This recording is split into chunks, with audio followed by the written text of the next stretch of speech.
निया जलुछि मशाल भी हाथ धरी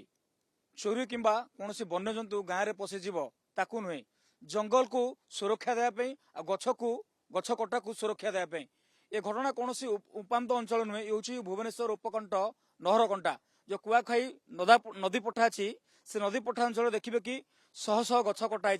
सी पुणी वन विभाग बिना अनुमति तो गोटे पटा कथा हूँ गछ बा जंगल को जगह वन विभाग तार तत्पर देखा परिवर्तन ये देखा मिली लोक मैंने तत्पर अच्छा आप सीधासल देखुं बिना अनुमति शह शह गछ कटाई गंडी गुड़ एणे तेणे पड़ुंट पुणी राति ए गछ बेन भाव में कटाको रोकने शीत दिन में शीत काकर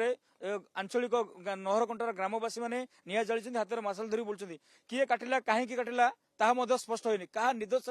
कटा हो जना पड़ी आम प्रतिक्रिया ना आज्ञा जो आपंकर नहरकंटा कुआखाई नदी पठार जंगल अच्छी ए गछ कटाई गोटे कि दुईटा नुहे शह शह गछ कटाई किए क्या निर्देश गछ कटा कौन प्रशासन खबर आम पाखे ना केमी गछ कटा होमी रात राति गछ कटा रात राति एठू ट्रांसपोर्टिंग हो जाऊँ गछ कटा आमको कौन प्रकार खबर ना कौन हम कौन ना किए काटुचे यहाँ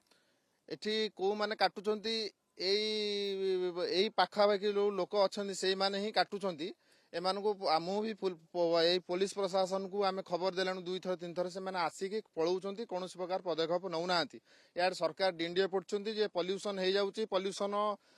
पीयूसी कौन गाड़ी जदि पीयूसी नहला तांको आमे पेट्रोल टांग रे डीजेल दबुन कि पेट्रोल दबुन एक कथा डिंडिए पड़चंती ये निकटस्थ राजधानी अति निकटवर्ती गाँ ये शह शह आम जंगल करूँ कि जंगल एवं कटा हो क्या कटा जामको जना ना तेणु आम आज समस्ते गाँ लोग एकजुट हो आज जगिया निष्पत्ति नहीं ये जो बर्तमान जो जंगल कटाई आम देखलु पूरा चारिड़े गछ कटा जाइए तो यहाँ क्या निर्देश कटा वन विभाग ये करुच्ची कौन वन विभाग अनुमति कटा जाऊँ कि ना ना आम आज जानू किए काटुची कौन काटुचु आम जानू किंतु प्रबल गछ कटाई बहुत सारा गछ कटाई पाखापाखि शह शह ट्रिप काठ एठू नहीं सारे आहरी 40-50 ट्रिप हम पाखापाखि आप देखिए भिजुआल देख पारे बहुत सारा गंडी पड़ी ताकू नवाई भी से उद्यम करुले आम आसिक जंगल जगिचु एपाई एमाने आसीना किंतु काठ सब कटाई गदाही आम जंगल न कटा जाऊ एम प्रशासन को अनुरोध करुचु गोटे गुरुत्वपूर्ण दायित्व नौ कि आमर ये नहरकंटा अवस्थित जो 4 नंबर वार्ड जो जंगलटा अच्छी माने एते सुंदर जंगलटा को काटिकी नष्ट कर विरोध में माने कार्यानुष्ठान नहीं जाऊ जेहेतु वन विभाग रही जो बालकाटी वन विभाग डिविजन रोचे से अवगत कले गछ कटा हो आम तो निजे आम जान ना आम रोड साइड सब गछ आज्ञा सब भल अच्छी जंगल भितर पशिक सब गछ काटिकी सब काठरा नहीं आपण सीधासल देखुं जड़े जहाँकि हाथ में निया जाली देखुं जगी प्रकृत में जो देखिए गोटे अबाध गछ कटा चली क्या अनुमति कटा क्या निर्देश कटा स्पष्ट भाव में जना पड़े आज्ञा आपण मैंने निया जाली ये पूरा जगी कहीं अपेक्षा करते दिन है गछ कटा आम गाँव भल आम गाँ युवक मैंने जेहेतु यहाँ भुवनेश्वर उपकंठ नहरकंटा ग्रामर शताधिक युवक सालिया साइड आसता तार विरोध करूँ आम जेहेतु यहाँ प्रशासन किसी जानी प्रशासन खबर आम पाइनु किंतु स्थानीय पुलिस आम पीसीआर को कहला सी आसिक तागिद कर जाइए किंतु एठी लोक जो काटुले आम पचारू सी बर्तमान ना कहते ए पाख कर्पोरेटर सुकुमार साहू से ही तत्वावधान एरा सब कटा जाऊँगी विकास विकास हो बीएमसी एरा तो गछ लगी गछ को काटी कौन विकास एडे गछ को कटा जाए विकास की विकास करेंगे तेणुकरी आपण मैंने आमको सहयोग करूँ प्रॉपर डीओपो खोर्धा डीओपो ये जो बालकाटी रेंजर एम खबर कले आम आप बहुत खुशी हो वन विभाग बिना अनुमति कटा हो बिना अनुमति नने से जानी वन विभाग आसी न था वन विभाग किसी जानी केते गछ कटा गला पाखापाखि 100 ट्राक्टर चलीगला आ 50-60 खंडे अच्छी ट्राक्टर आम समस्त मिसिक जगिचु पाली करी मिसिक पाली करी गाँ ग्रामवासी जगुचु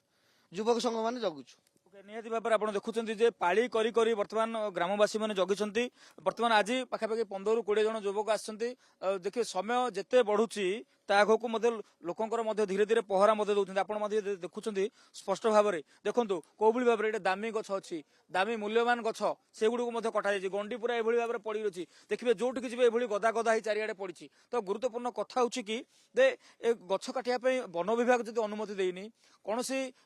ପ୍ରଶାସନ ଅନୁମତି ଦେଇନି, ତାହେଲେ ଏଠି ଗଛ କାହା ପରିମିଶନରେ କଟାଉଛି, କାହା ଅନୁମତିରେ, କାହା ନିର୍ଦ୍ଦେଶରେ କଟାଯାଉଛି। ଏଠି ଯଦି ଗଛ କଟାଉଛି ଏଠି କଣ କରାଯିବ? ତ ଦେଖି ବଡ ବଡ ଗଛ ରହିଛି, ମୂଲ୍ୟବାନ ଗଛ ରହିଛି। ଏଠି ଗଛ ନିହାତି ଭାବରେ ଗୋଟେ ବେଆଇନ ଭାବରେ କଟାଯାଉଛି। ପରିବେଶ ଯଦି ଜଙ୍ଗଲ ବଞ୍ଚିବ ତାହେଲେ ପରିବେଶ ବଞ୍ଚିବ, ପରିବେଶ ବଞ୍ଚିଲେ ମଣିଷ ସମାଜ ବଞ୍ଚିବ। ଇଏ ମଧ୍ୟ ଗୋଟେ କଥା ରହିଛି। କାହିଁକି ନା ଦେଖିବେ ଯୋଉଭଳି ଭାବରେ ଗଛ ଯଦି କଟାଯିବ ଏ ସଂଖ୍ୟାରେ, ତାହେଲେ କୋଉଠି ନା କୋଉଠି ପରିବେଶ ପ୍ରତି, ସମାଜ ପ୍ରତି ଗୋଟେ ବଡ ବିପଦ ଘନେଇ ଆସିବ। ତ ବର୍ତ୍ତମାନ କଥା ହଉଛି ଯେ ଏଠି ଗୋଟେ ତଦନ୍ତ ହେବା ଦରକାର। କାହିଁକି ଗଛ କଟାଗଲା, କାହା ଇଙ୍ଗିତରେ, କାହା ଉଦ୍ଦେଶ୍ୟରେ ଗଛ କଟାଗଲା, ସେ ମଧ୍ୟ ଗୋଟେ ତଦନ୍ତ ହେବାର ଦରକାର। ଗୁରୁତ୍ୱପୂର୍ଣ୍ଣ କଥା ହଉଛି ଯେ ବନ ବିଭାଗ ଏଠି ନିଦ୍ରାରେ ଥିବା ବେଳେ ଲୋକମାନେ, ସ୍ଥାନୀୟ ଲୋକମାନେ ଏଠି ଉଜାଗର ଅଛନ୍ତି। ବନ ବିଭାଗ ପାଖରେ ଖବର ଅଛି ନା ନାଇଁ ଏଠି ଏସବୁ ଗଛ କଟା ଯାଇଛି? ପ୍ରଶାସନ ପାଖରେ ଖବର ଅଛି ନା ନାଇଁ? ତ ନିହାତି ଭାବରେ ଏ ଦିଗରେ ଗୋଟେ ଉଚ୍ଚସ୍ତରୀୟ ତଦନ୍ତ ହେବାର ଆବଶ୍ୟକତା ରହିଛି। କାହିଁକି କଟାଗଲା, କଣ ପାଇଁ କଟାଗଲା, ଯଦି କଟାଯାଉଛି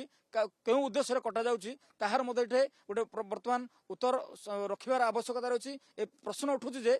ବନ ବିଭାଗର ବିନା ଅନୁମତିରେ କିଭଳି ଭାବରେ ଗଛ କଟାଯାଉଛି।